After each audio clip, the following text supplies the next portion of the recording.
Hey everybody, this is Larry. This is day 9 of the July Leetcode Daily Challenge. Hit the like button, hit the subscribe button, join me on Discord. Let me know what you think about today's farm. Jump game 6. Okay, yeah. Hope everyone's having a good beginning of the weekend. Hope everyone's alright. The 2 contests tomorrow, at least for me is tomorrow, but 2 contests in the weekend for Leetcode. So hope y'all enjoy it, hope y'all do well and all this good stuff. Anyway, let's get started on today's farm. Okay, so you're given interviewee nums and you're starting at 0. In one move, you could jump K4 without going outside the boundary. Okay. Yeah, okay, so you could jump K step forward. Okay. You want to reach the last index n-1. Your score is the sum of all nums sub j for each. Okay, so. Okay. I mean, this is going to be dynamic programming, so actually I think this is a good example that I want to demonstrate a little bit, because I think, not gonna lie, when I was younger, I think I struggled with this problem a bit, or not this specific problem, because this one is very basic in the way that they represent it, but more that they they disguise in some ways, and I'm thinking about the naive dynamic programming. I'm unable to make that additional optimization, but this one, it should be okay. So the key part, and I'm going to write this out brute force, or not brute force, sorry, but the more naive dynamic programming, and then we will kind of talk about it, right? And then kind of make the optimization.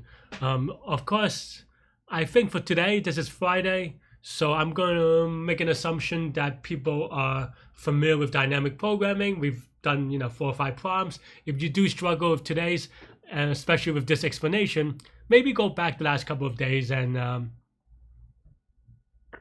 yeah, maybe go. Wait, why is it 0? The maximum score, is that actually just 0 or?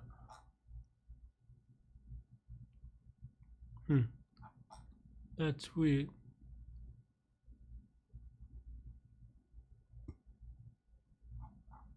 Is that actually right? So from 2 to 4 to 7. Wait, oh, did I miss that? Okay, so maybe this is -4, this is 0, 3, okay, so maybe it is just 0. Okay. Yeah. Okay, so maybe I'm gonna I'm just gonna write the naive solution. Okay. Yeah, let me re-say it one more time. So I was just checking the problem to make sure I didn't miss anything dumb and then have to redo it. Long-term viewers know that I sometimes do that from time to time. Okay, so yeah, so for these kind of problems, like I said, if you do struggle with dynamic programming, work on the past week. My videos are here, so check that out, and then maybe come back to this. But for now, I'm going to assume that we know, and the way that we write the naive, quote-unquote, naive dynamic programming is like this, right? So we have like a DP array from, and here we have the max score, and we want it to be negative infinity because they're negative numbers, so it can get very bad. So, okay, so infinity is equal to 10, 20 is what I like to do, because this is bigger than long is why, because I made that mistake before. So it's this times, say, n plus 1. Yeah, and n is equal to length of nums, right? And then dp of 0 is equal to 0 because we're starting from 0. And then now here, dp of I is equal to, and this is just notation, sorry, maybe I didn't mean, it's equal to the best score coming from 0. Actually, maybe I don't need it because you start at 0. So actually, maybe I want this to be the case. Okay, right? Oops. Coming 0 and ending at index I, right? So that's basically the idea. And then here, the naive way you would do is for maybe for I is equal to range from 1 to n, non-inclusive because it's just the indexes. And then now for j is in range of say from 1 to k plus 1 inclusively. Let me actually make sure. So k, what is k? K step forward, right? Okay. Yeah, I plus k. So yeah. And then here, you want to say that dp of I is equal to the min of dp of I, dp of I minus j. We probably need to add a if statement. Yeah, that's the best spot there, plus the current number, right?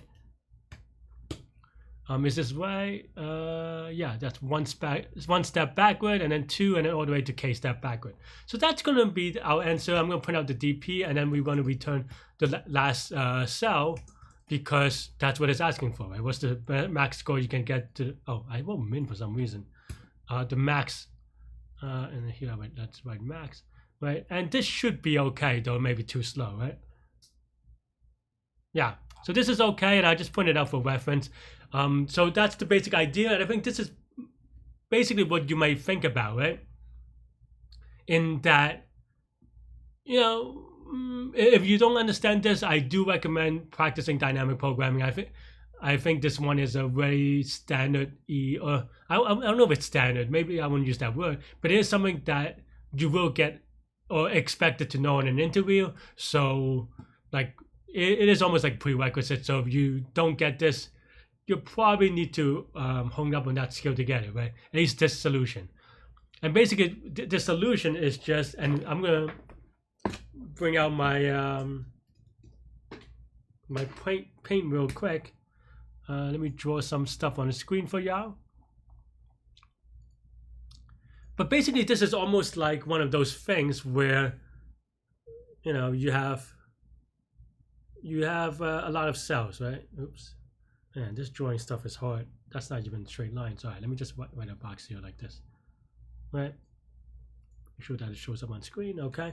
So let's say you have all these indexes, right? And you have something like, you know,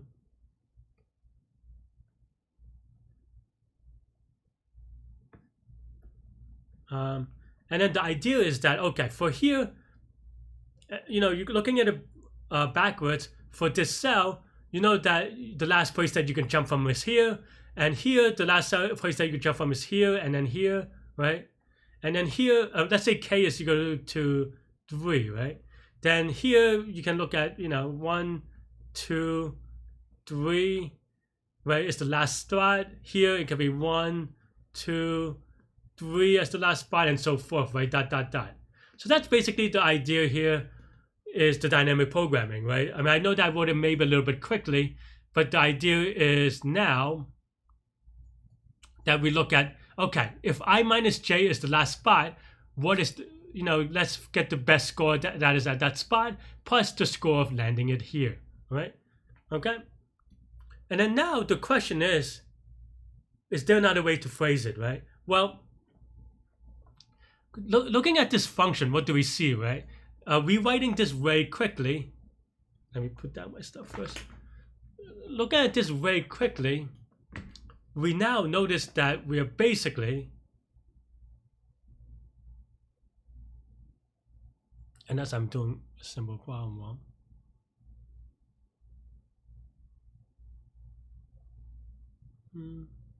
Wow, this is kind of, I want to say this is maybe a little bit tricky for a medium one. But maybe not. Maybe I did it a silly way. No, I think I'm okay. But yeah, maybe there's an easier way, but I want to explain the technique anyway. But yeah, looking at this formula, right, what do we notice? Well, let me actually write it out on the paint again, because I think that's more better. Right? So we basically have this idea that we have some f of I is equal to some f of I minus j, for j is, you know, well, this is plus some a sub I minus j for how did I say for? Whatever, I'm just gonna write the word for. I forget which way the arrow goes. I always forget. For j is in 1 dot dot dot all the way to k, right? So that's basically the idea. And then once you see this formula, the thing to do is noticing that, oh sorry, I messed up here. Hang on, this may make it confusing. This is not I minus j, this is a of I, right? Okay, now this is more clear, maybe, hopefully. Right, so now let's say we have this formula, right? And we want to optimize it. Or think about rewriting it another way. Well, what can you do, right? Basically, you want to min this function is basically the idea. Or actually, sorry, max this function. Because I don't know why I keep saying min. But so you have this function, and you want to max this function over 1 minus k, right? Or 1 to k.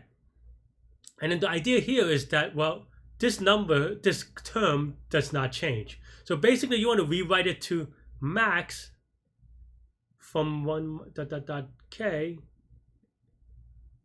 This is a j. F of I minus j plus a sub I, right? Okay, I hope that this part makes sense.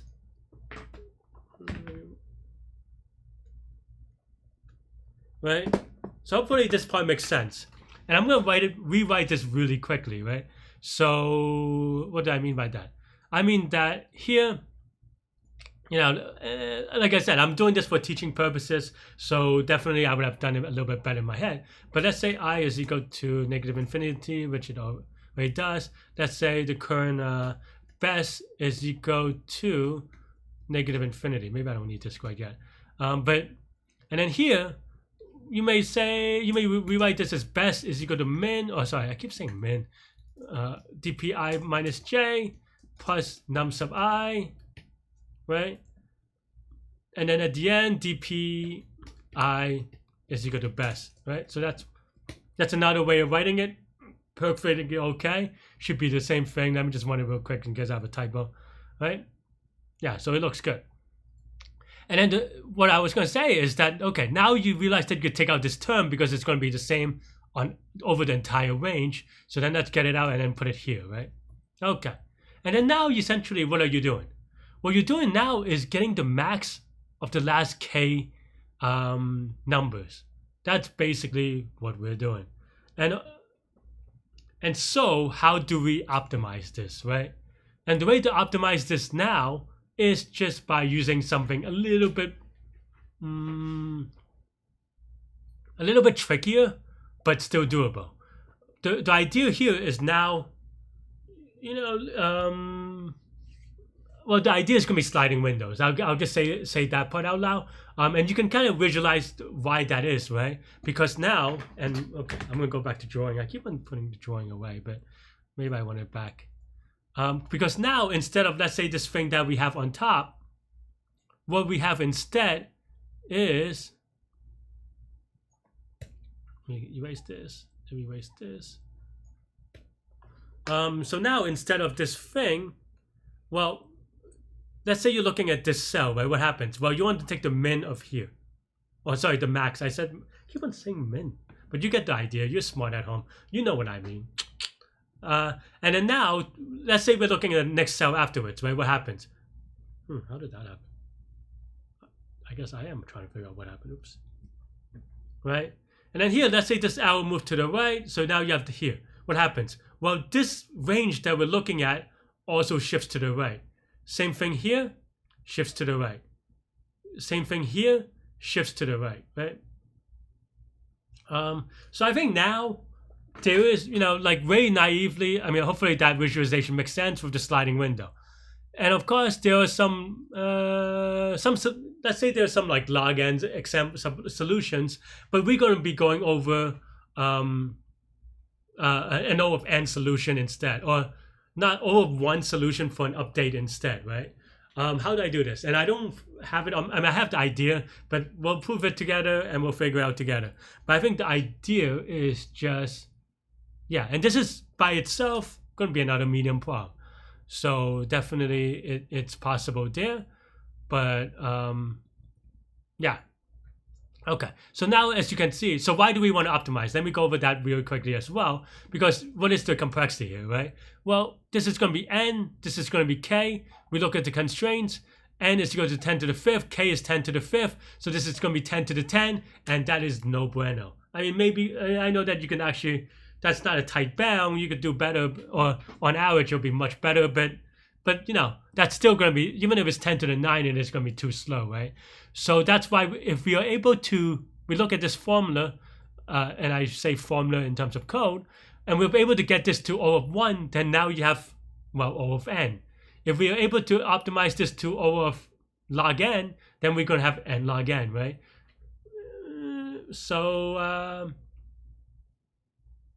Yeah, so that's what we're going to do. So you can also, by the way, you can use a heap to keep track of the max, and that will give you a log n algorithm, for example, maybe sort a list if you don't want to use a heap, but that's one way to do it. And then, you know, you're sliding window in and you're sliding window out. So that's going to give you an n log n solution. I'm not going to go over that one, but that'll probably be fast enough. I imagine so.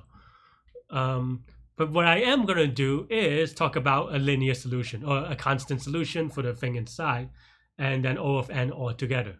Let me think about how I want to do it. So the answer is going to be using a queue. The idea, and this is way,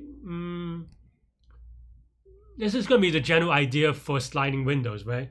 Because basically you start with a queue, and here we use a deck because we want to remove the front and top. But now, yeah, and we want to look at the last case. So if length of queue is greater than 0, we do, greater than k, oops, we pop left. And of course, you would only ever populate one number, so it's fine. Okay, what happens, right? What do we want to do? Basically, we want to get the max of the thing, right? So let's say so the new number that we're adding is going to be, the new number we're adding will be dp of I minus 1, because that's the new one. Actually, maybe we don't need to do that here. Maybe we'll do that after processing the best. So then now it makes more intuitive sense, maybe. Yeah. Okay.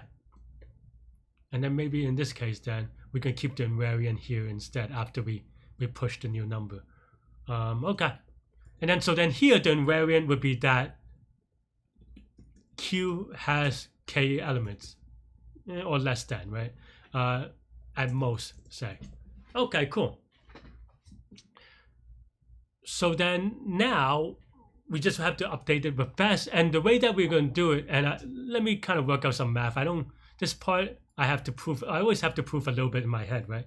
So let's say we have, and these are on the DP values, by the way, not on the sequence. But let's just say we have a random sequence that looks like this, and we want to get the max of the last, say, 3 numbers.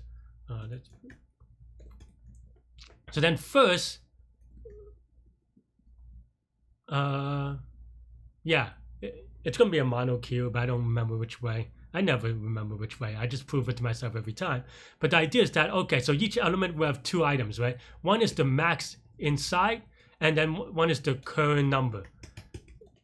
And then, so, okay, in this case, I would build a 10, 10, right? And then the next would be a -5.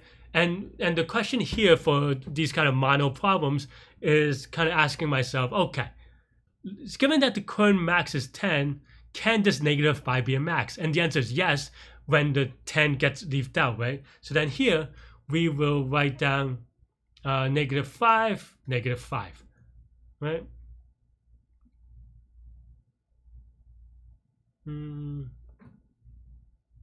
Oh, maybe I don't need, maybe I'm making it too complicated, because I think there is a one version where you always pop, and I think we need to keep that version is Y. Okay, yeah, I think that makes sense. It's just that right now it's same logic for -2, -2, but then now let's say we have a 4, right? Yeah, I mean, I think the Q version is, yeah, I mean, I think we need to change this a little bit, but I think we're fine. Yeah, okay, we need to remove an element from I minus k, right? So yeah, so maybe the pop left was wrong. Yeah, okay. Then in that case, we don't need this double Q thing or double letter Q. It's just, you know, -5, right? And then -2. And then what happens when you see a 4, right? I guess these doesn't need to be tuple. when we see a 4, we go, okay, can 4 be the biggest number? Well, yes, but within this range, -2 can never be a possible biggest number anymore, right? So we remove it. -5 could never be a possible biggest number anymore, so we remove it. And then now we have 10 and 4.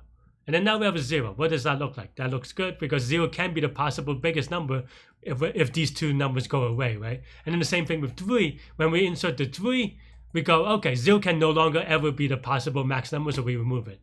Okay, and then now the max number will be the number in the beginning. So, okay. So then now, all we have to do is replace best is equal to q dot, not pop left, just q dot 0 if length of q is greater than 0, right? So you don't do it for the first element, for example.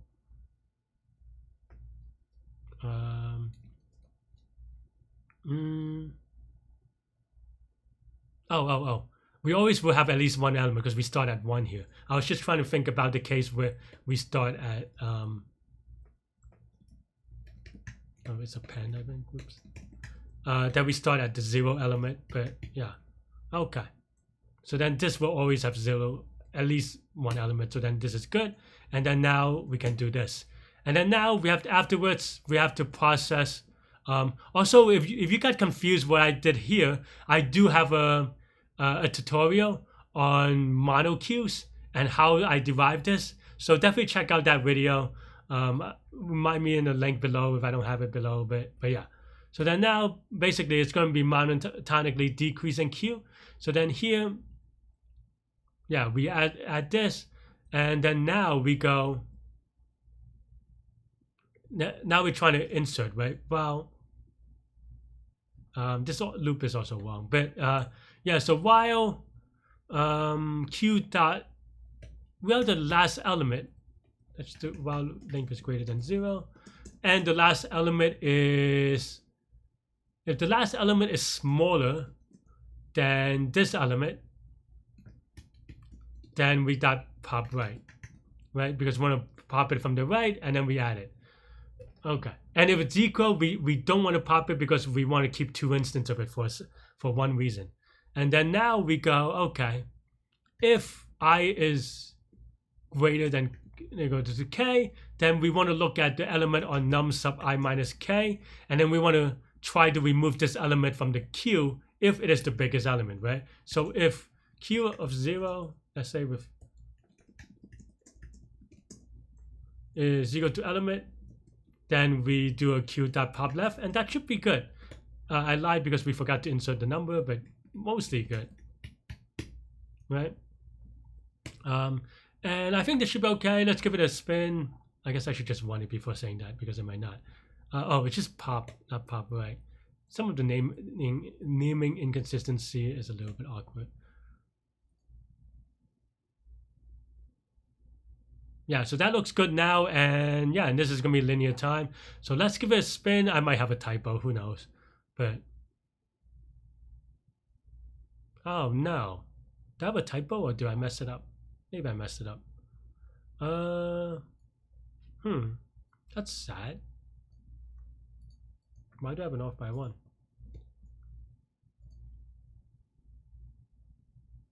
Basically, it's 100. Go to -1, -1, 100, right? So why am I getting this wrong? Also, you may notice that we actually don't need to keep track of stuff anymore. Oh, this is DP. Whoops. Okay. Because we don't want to remove the number. We don't want to remove the input number. We want to remove the last thing that we inserted k elements ago, which is this thing. So we do need it. Okay. Let's try it again with the submit. A little bit silly on off by 1s. I think if I did it with a sorted list or something like that, you know, this would be, no, this is a silly mistake. I could make this mistake and sort the list anyway. So yeah, so that's basically the idea. The idea is DP with a monoQ. And of course, this is going to be linear time. Why is this linear time, even though there's 2 for loops, right? Well, this loop is going to be in linear number of iterations. You know, makes sense. And the queue, each element can only be added to the queue and we move to the queue once. So even though this is a while loop, this will only execute over 1 time per element. at most, because otherwise it just doesn't do anything. I guess I could have just added this as a part of the end. But anyway, so yeah, so that's going to be linear time in general. And then for space, this is going to be linear space for both the DP and the Q. I consider this kind of a very hard one, especially if you do it in a linear time and linear space. And log n is slightly easier, but still kind of tricky, because this idea actually comes into play a little bit on the harder dynamic programming ones. And if you don't remember to make this optimization, it is kind of tricky to see it the first time. And of course, I just have a typo, but which is fine. Maybe I could have tested more. Did I use sorted list last time? I probably used sorted list last time, right? Yep. Oh, Larry, you sorted list, and this time I removed the right one. Did I do it the first time as well? Yeah. Okay. So yeah, if you want to see the n log n solution, check out the pass. But today, I figured I don't know. I don't know what I figured, but today I wanted to do the linear time one. So hopefully that makes sense. Hopefully this is good. Some parts of the explanation is a little incomplete. The two things I would look up or just practice is dynamic programming, which is all this week, and then I have a video on monocube. What did I call it? Let me just find a link really quickly, or like just have it up on the screen. But yeah, it's in the classic. So it's in my my channel thing list. It's called the Larry Explains Monocube Part 1 and Part 2. Go check those out and then let me know what you think. That's pretty much all I have now though. So have a great weekend. If you do contests, good luck. I'll see you later. Stay good, stay healthy, to good mental health. Take care and have a great weekend. Bye bye.